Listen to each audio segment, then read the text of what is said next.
TV Comunitária do Rio de Janeiro, TV Comunitária de Brasília, Canal 6, Canal 12, respectivamente, no programa Contra a Corrente, conversando com o governador, ex-governador Antony Garotinho, sobre o que levou o Rio de Janeiro a se tornar o que é hoje, estarrecendo a todos. Falência na Previdência, falência fiscal, desordem na segurança pública, uma situação que realmente inverte todos os bons projetos que já foram feitos, social e economicamente falando, aqui nesse estado, tiveram bons resultados, mas que foram praticamente destruídos por essa operação que foi destruindo o estado, que passou a ser comandado por uma espécie de operação irregular permanente e sistemática. Governador, hoje nós estamos numa intervenção aqui. E só que a intervenção que hoje faz exatamente um mês, há 2 dias, o assassinato da Marielle Franco chocou, e o senhor nos dizia antes que ela tinha sido aluna de um dos projetos que o senhor tinha promovido quando governo do Estado. Quer dizer, a simbologia de alguém que vem de um projeto social e hoje está no cemitério. Ou seja, qualquer um de nós poderia estar, porque a segurança pessoal nesse estado. Como é que o senhor está enxergando a intervenção? Olha, na verdade a intervenção, ela foi um jogo de marketing, né? Já sabedor que o Pezão será afastado e preso, o presidente queria fazer a intervenção no Estado. Na verdade, ele queria tomar o Estado. Essa era a ideia do Moreira Franco, né? E então o Pezão resistiu, dizendo que ele não sairia. E aí você vê a situação do Pezão. O líder político do grupo, preso, Cabral. O líder da articulação política dele, presidente da Assembleia, Pisciani, preso. O líder do governo, Edson Bertassi, preso. Ele, com a segurança em frangalhos, aceitou mais uma intervenção. O quê? O acordo de recuperação fiscal, que pouca gente fala, porque não conhece, assinado entre o Temer e o Pezão, é uma intervenção que já tirou o poder dele. Ele é uma rainha da Inglaterra. Por quê? O que diz o acordo de recuperação fiscal? A execução fiscal do Estado será comandada por um membro indicado pelo ministro da Fazenda, outro pelo Tesouro Nacional e um pelo governador do Estado. É um triunvirato onde ele só tem uma pessoa dele. Por isso que o secretário de Fazenda pediu demissão. Não tem mais nada para fazer aqui. Foi embora. Então ele já não mandava na Fazenda. Com a intervenção do Corpo de Bombeiros, na Polícia Civil, na Polícia Militar e no sistema penitenciário, ele virou uma figura decorativa. E a coisa foi tão improvisada que o general estava de férias. Ele não sabia de nada. Tanto que, ao completar um mês, eles não terminaram ainda o planejamento do que vai ser feito. Não tinha plano nenhum. Toda hora que é cobrado, eles dizem, não, nós estamos terminando o planejamento. Olha, se você vai fazer uma intervenção, você faz primeiro o planejamento e depois você decreta a intervenção. Ninguém está torcendo, porque aqui é assim, né? Quando você faz qualquer crítica, aí a mídia oficial não está torcendo para dar errado, como se a gente quisesse que as pessoas morressem, né? Tentando jogar a população que está ávida por ter um pouco de paz e segurança contra as pessoas que fazem uma análise lúcida, racional. O Rio de Janeiro, ele sofre hoje as consequências do sucessivo erro da segurança pública, que abandonou as políticas de prevenção, as políticas de modernização do aparelho policial e da qualificação profissional. Na necessidade de botar gente para dentro das comunidades, sem preparo, um curso que durava 2 anos passou 6 meses. Imagina você, um garoto, ele é treinado 6 meses, depois é colocado dentro do complexo do Alemão. Para quê? Vai morrer. Dentro da maré, vai morrer. Não tem a menor experiência, mal sabe atirar. Ou seja, aquilo que a gente fez, e que chama-se tecnicamente de polícia de proximidade, mas que é um curso que dura 2 anos, né, para você fazer, como nós fizemos aqui no Pereirão, fizemos ali na Tavares Bastos, no Morro do Cavalão, em Niterói, onde a polícia se aproxima da comunidade e atua em conjunto com a comunidade. Não pode ser qualquer tipo de policial. É outra concepção. Né? É outra concepção, e a pessoa tem que ser treinada para isso. Acho que é segurança comunitária. Abandonou-se também a polícia. A polícia não tem armamento. A polícia não tem colete. Se montou um contrato, que é um outro escândalo de corrupção, de aluguel de viatura de polícia. 3 meses de aluguel você compra um carro. A cada 3 meses do aluguel, você compra um carro novo. Uma empresa chamada Júlio Simões ganhou rios de dinheiro. Rios. O secretário Zé Mariano Beltrame responde na justiça ao processo que eu movi por improbidade administrativa, mas vai ser preso. E aquilo é um absurdo total. Você, com 3 meses de aluguel, compraria um carro novo. Abandonou-se a investigação. As delegacias legais que haviam sido construídas na nossa época, e que foi o maior banco de dados sobre crimes da América do Sul, porque elas eram todas interligadas. Então, tudo que acontecia em uma delegacia do Estado, todas sabiam, e tudo armazenado num computador central. Isso foi tudo abandonado, se perdeu tudo. Voltou-se a estaca zero. Quando eu assumi, ainda havia carceragem no Rio. A delegacia do Leblon, por exemplo, tinha 400 presos. Nós acabamos com o negócio de gente presa em delegacia e fizemos as casas de custódia. O Rio voltou de novo a uma política atrasada de segurança. Então não se investiram mais nos programas de prevenção, na modernização, não.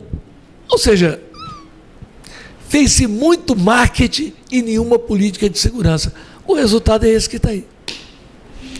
O senhor, como é que o senhor via a trajetória da Mariela? O senhor já tinha falado que ela tinha sido aluna? Eu não tinha... Pessoalmente não chegou? Não tinha. Eu fui até saber agora que ela cursou esse cursinho de pré-vestibular social, quando deu a reportagem falando um pouco da vida dela, eu nem sabia, né? Acompanhei assim a eleição dela no Rio, né? Minha filha, que foi vereadora também no Rio, a conhecia. Eu até hoje fui o deputado federal mais votado da história da Maré, né?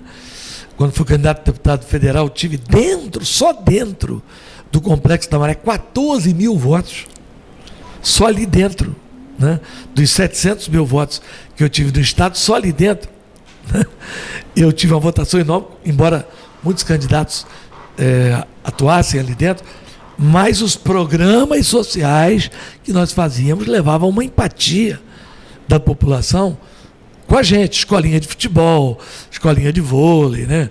De violão, de teatro, né? Aliás, como é que o senhor se sente? Assim, o senhor fez aquele programa do Maracanã, R$1, e depois veio a reforma do Maracanã, que virou esse rolo.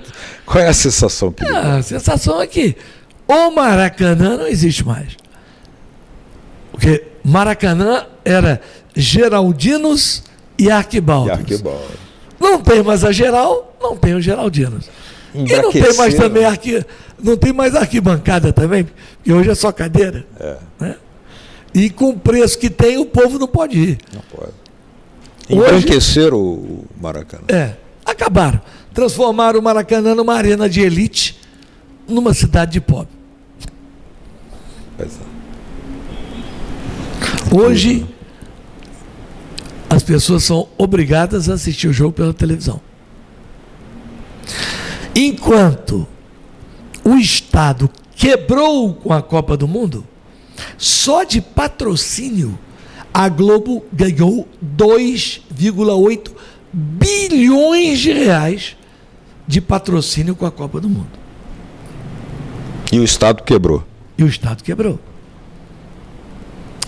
Detalhe, eu sou autor de uma série de investigações contra a CBF, tentei fazer uma CPI, consegui o número de assinaturas, desceu de jatinho em Brasília, seu Ricardo Teixeira, tirou as assinaturas que eu tinha conseguido, a CPI foi inviabilizada, eu juntei a documentação, mandei para a sede da FIFA, na Suíça, de lá eles compartilharam com a França e com os Estados Unidos. Resultado, Marinho está preso, Marco Polo Del Nero punido, mas vai ser preso, Ricardo Teixeira com pedido de extradição e vai ser preso, o homem que, em nome da Globo, pagou propina pelos direitos de transmissão, o senhor Marcelo Campos Pinto. Isso é uma iniciativa tua também? Minha. O senhor Marcelo Campos Pinto, na delação do Busarco, o delator que representa a empresa TIT, T de Trafic, que é do J. Ávila, e o outro T da empresa dele, né?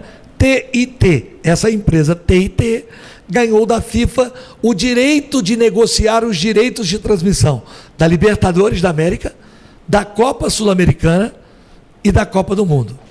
A Copa do Mundo de 2022, a Globo já pagou 30 milhões de dólares de propina. Já pagou. Quando ela tomou a decisão, no final do ano passado, de afastar o Marcelo Campos Pinto dos seus quadros, é porque ela não tinha mais jeito. Numa dessas minhas prisões, provocadas aí por esse esquema do Sveiter, eles levaram pendrives ilegalmente à Polícia Federal. E num desses pendrives, eu pensava que eu não tinha cópia também, achar que também eu sou burro demais, né? Do depoimento do J. Ávila. O depoimento do J. Ávila é o manual da picaretagem. Se você quiser saber como um sujeito fica rico sendo picareta, lê o depoimento de J. Ávila. Você sabe que ele era dono de todas as emissoras, retransmissoras da Globo, no Noroeste Paulista, né? Ali São José do Vale do Rio Preto, Sim. Né? Por aí. E toda aquela região, sócio do filho do João Roberto Marinho e da filha nas empresas de televisão. A TV tem. Né? Então, a situação da Globo é muito delicada. Eu vou dizer aqui uma coisa a você, que eu não tenho como provar no papel, mas é a minha intuição. E como é uma análise política, né, eu posso fazer porque eu não tenho obrigação de provar. Sim. Porque avaliação política é avaliação política. Sim. Você viu que em determinado momento, quando estourou a delação da JBS, a Globo partiu com tudo e parecia, e dava a impressão, quem assistia a Globo, que a Globo ia derrubar o Temer. Sim. O movimento era, assim, parecido com o que eles fizeram na época da Dilma. É verdade. E o noticiário, e furos de reportagem, né, mostrando o Rocha Loures com a mala. Em determinado momento, estoura o escândalo lá fora. em Nova York, Da Copa. da FIFA. Da FIFA. E aí estoura o nome do Marcelo Campos Pinto, Globo. O departamento de investigação da promotoria do Brooklyn pede apoio ao Ministério da Justiça do Brasil. E aí fazem um acordo. Você para de me bater e eu paro de te denunciar. E aí o noticiário ficou ali. Aliás, gerou aquele estranho editorial da Folha, da Globo, que eles repetiam vários dias, lendo que a Globo, ela está investigando. Não, mas o que eu estou dizendo, a Globo dizia falando que está investigando internamente o negócio. Não, que ela investigou e não encontrou nada. Na dos outros, ela já, sem encontrar nada, condena todo mundo. E ela mesmo se investigou. E não achou nada. Enquanto ela pede que o Ministério Público investigue os outros, né? Ela se investigou. Mas o que eu estou dizendo não é isso. O que eu estou dizendo é algo mais grave. O governo recebe um pedido de colaboração. Sim.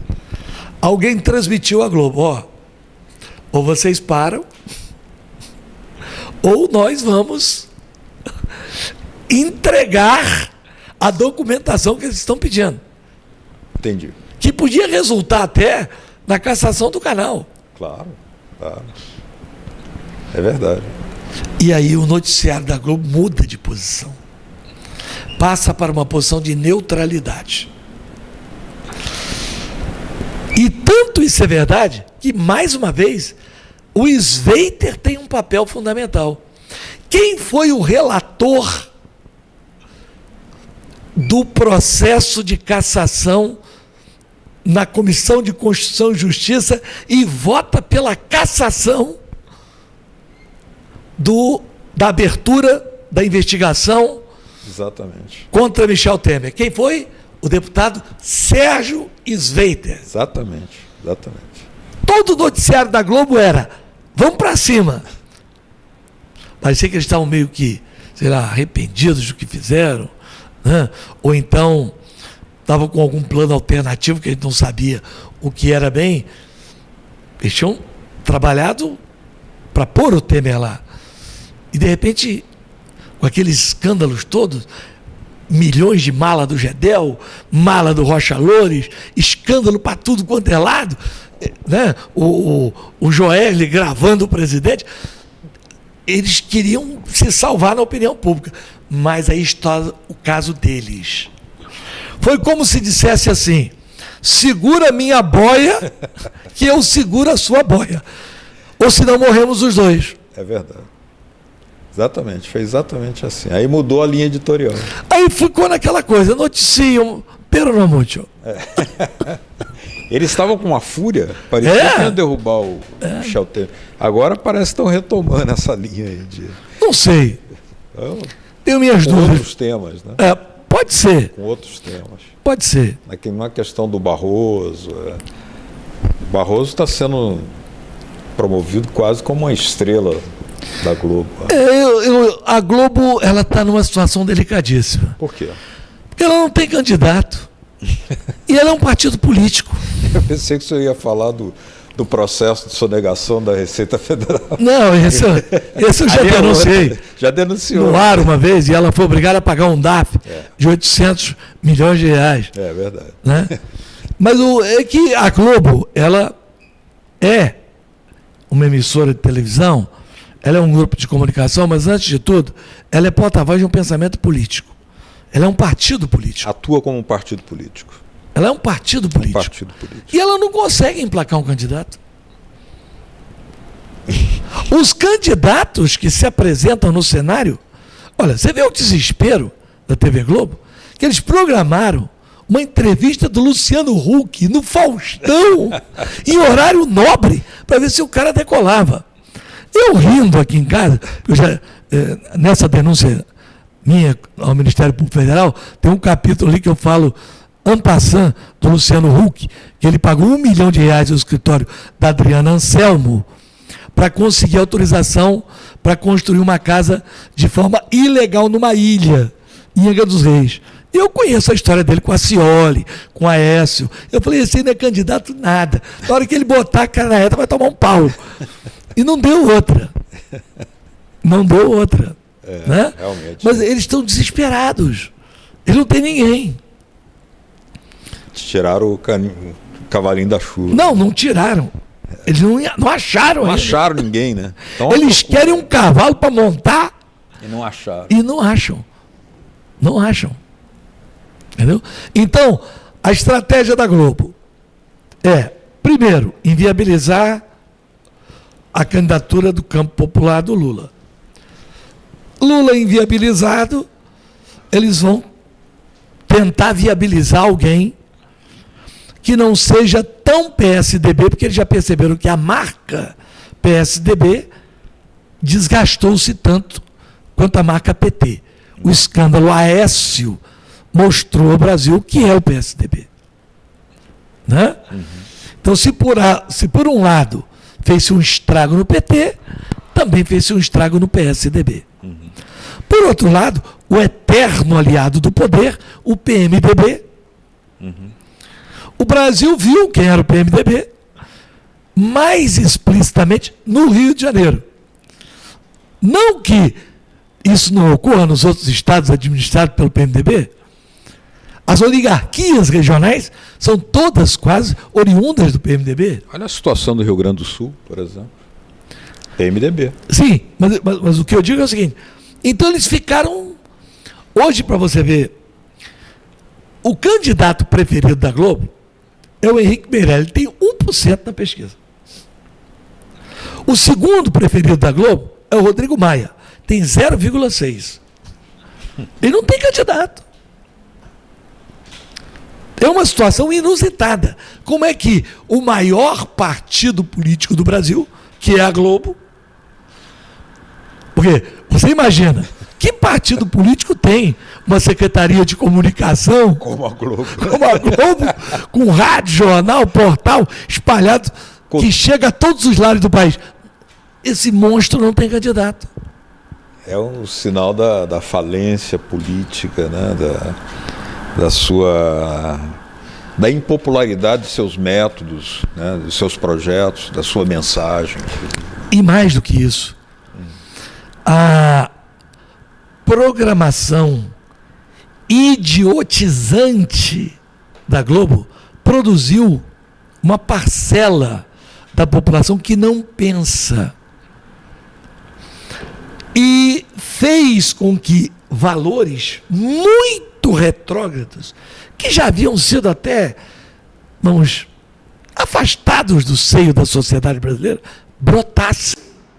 É verdade. O Brasil hoje vive uma intolerância racial, cultural, social, regional.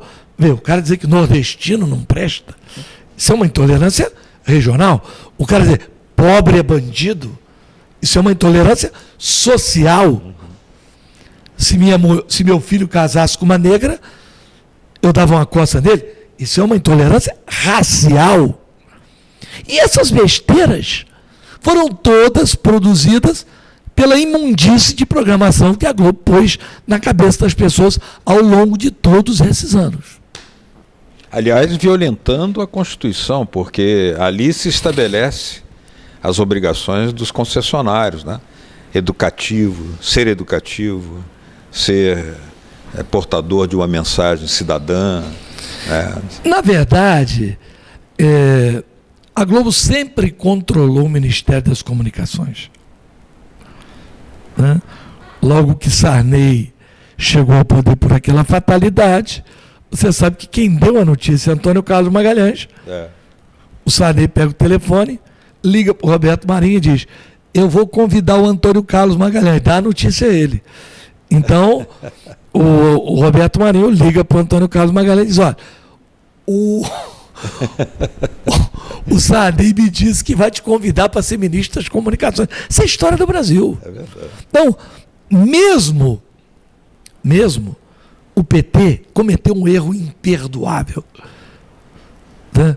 Aliás, eu digo isso com a maior tranquilidade e sem querer ser melhor do que ninguém, nem desmerecer conquistas sociais importantes na área da educação, na valorização do salário mínimo, que foi, a meu ver, a maior política de distribuição de renda que pode existir é a do salário mínimo. Sim. Tanto que Getúlio até hoje é o que é, porque foi o homem que implantou o salário mínimo e valorizou o salário mínimo. Mas o PT cometeu 3 erros, a meu ver, imperdoáveis. E que está pagando a conta por isso. O primeiro deles, não ter enfrentado o setor que sequestrou o Brasil, o sistema financeiro. Os bancos, isso foi mostrado em recente pesquisa, 6 famílias, todas ligadas ao setor financeiro, têm mais dinheiro que 100 milhões de brasileiros. 6 famílias. A família Setúbal, a família Moreira Salles, a família Safra e por aí vai. Então, o Brasil tinha que enfrentar essa questão, porque esta é a questão central. O orçamento do Brasil, metade do que se arrecada é só para pagar juros a banco. É verdade. Aí não sobra nada para a saúde, para a educação, para todos os setores que são vitais para o país, para pesquisa, para financiamento, para modernizar o parque industrial brasileiro. A pequena empresa. Enfim, Agricultura familiar. tinha que libertar o Brasil desse sequestrador. Ditadura financeira. O Brasil é um país refém dos bancos. Primeiro erro. O segundo grande erro que o PT cometeu, a meu ver, eu entendo que a segunda reforma a ser feita, a primeira seria essa, a reforma do sistema financeiro, seria a reforma do sistema de comunicação, dos meios de comunicação. Você não pode permitir o monopólio da forma como ele está estabelecido no Brasil. Nos Estados Unidos, quem tem jornal não pode ter rádio, quem tem rádio não pode ter televisão. Você não pode permitir que 4 ou 5 grupos no país inteiro detenham o poder de fazer a cabeça da população. São 5 famílias.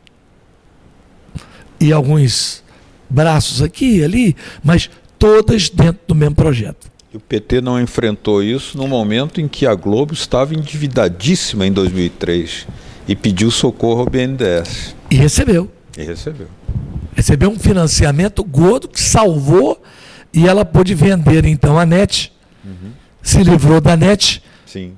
E aí se recapitalizou. Sim. E hoje... Era uma oportunidade perdida que o governo não utilizou. Eu não queria... Não queria. Né? Ninguém quer acabar com a Globo. Não se trata. Se trata de colocá-la no seu devido lugar. Não é a Globo que manda no Brasil. A Globo é uma concessão, como outras, dada pelo governo brasileiro. Que tem que cumprir regras. Que tem que cumprir regras. E o terceiro...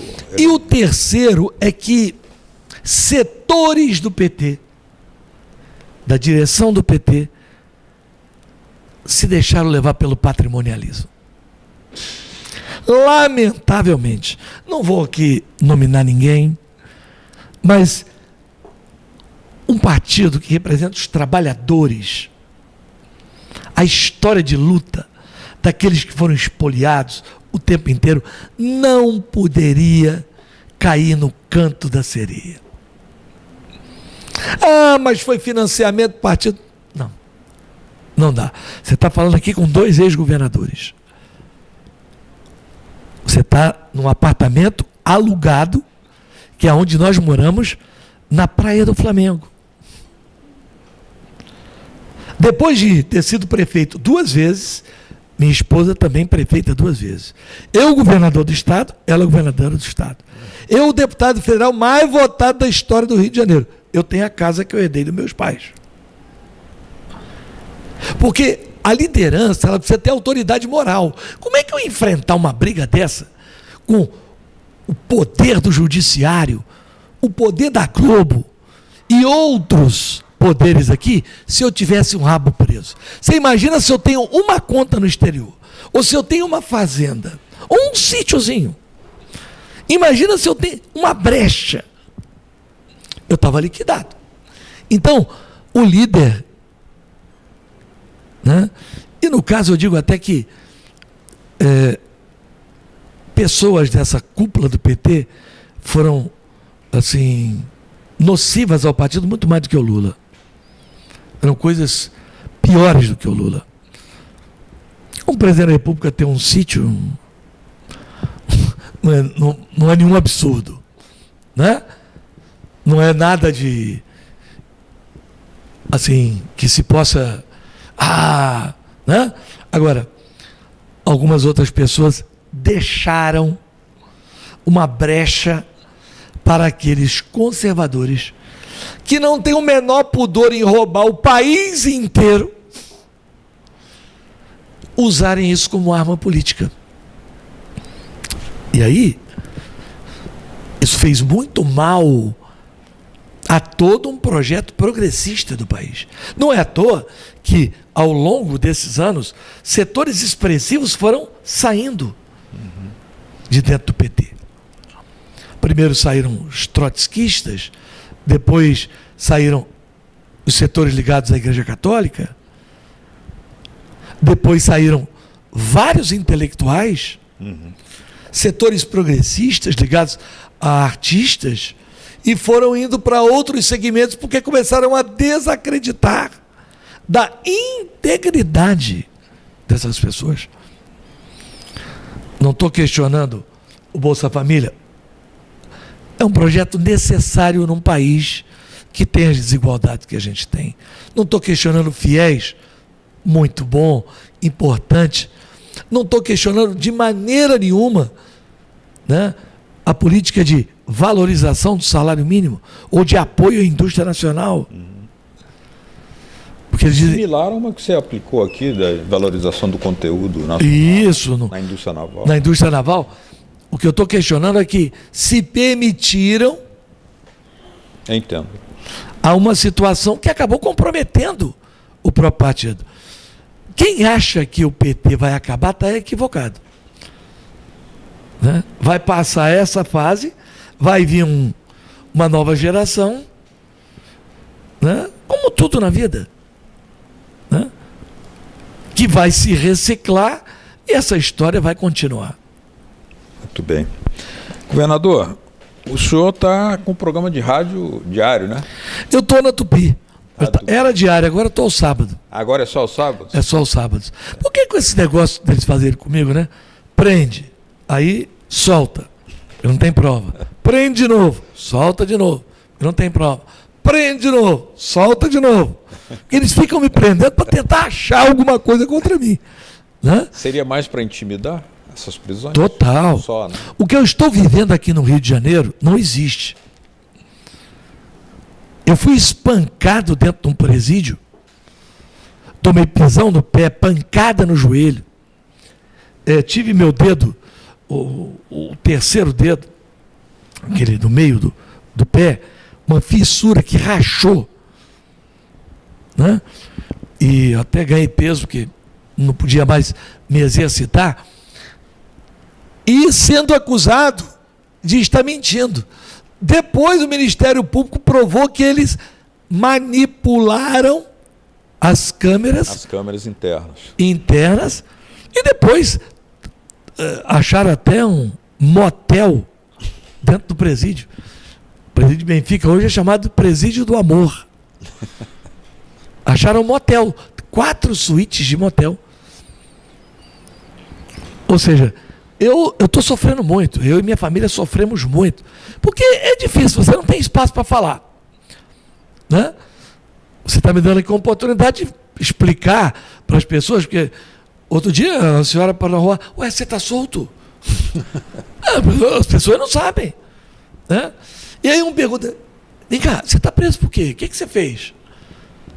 Porque o outro sabe que o Sérgio Cabral roubou, que o Pisciani tem fazenda, que o outro tem barra de ouro, que o outro tem não sei quantos milhões, o Serra tem uma conta de um laranja com 100 e tantos milhões, que o Gedel Vieira Lima encontraram uma mala com 53 milhões. Mas o garotinho, por que prenderam o garotinho? Não, o garotinho deu um cheque cidadão de R$200 e um juiz amigo do Sveita mandou prender ele. Não dá, né? Governador, por gentileza, suas despedidas para os telespectadores das TVs comunitárias de Brasília e do Rio de Janeiro. Em primeiro lugar, agradecer muito a você, né?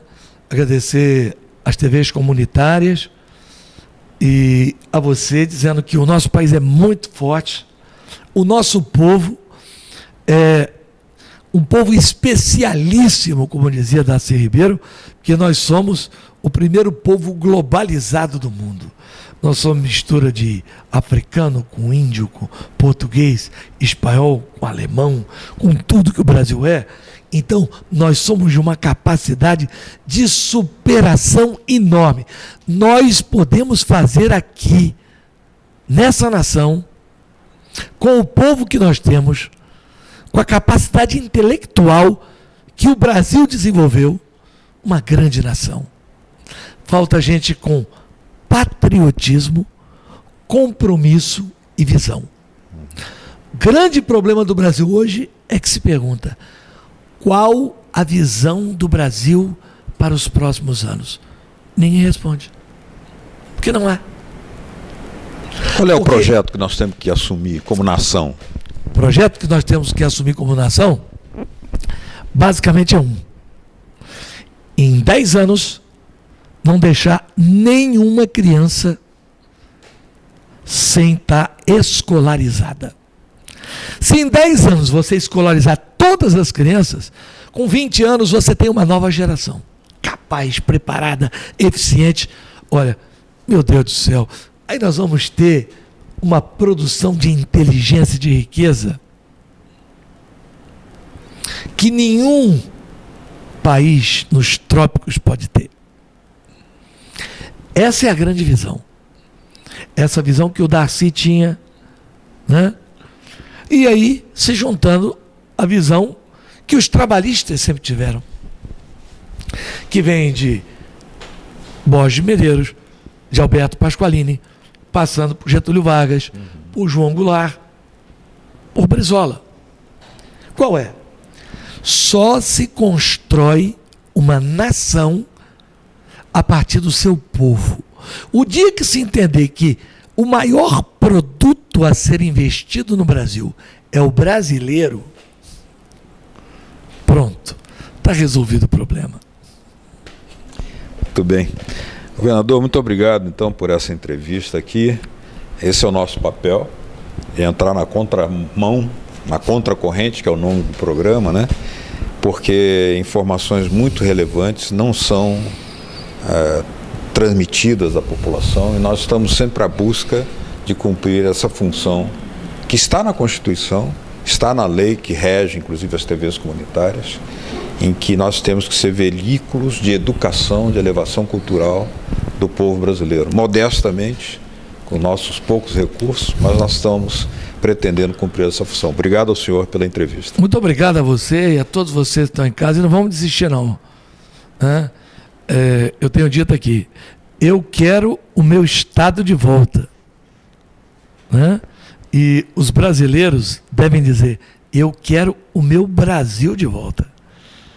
Nós precisamos ter o Brasil de volta nas nossas mãos. Muito bem. A vocês que nos acompanharam, muito obrigado pela sua atenção. Vocês que são telespectadores do canal 6 da NET do Rio de Janeiro, ou do canal 12 lá em Brasília, TV Comunitária de Brasília, obrigado. Até o próximo Contra a Corrente. Tchau.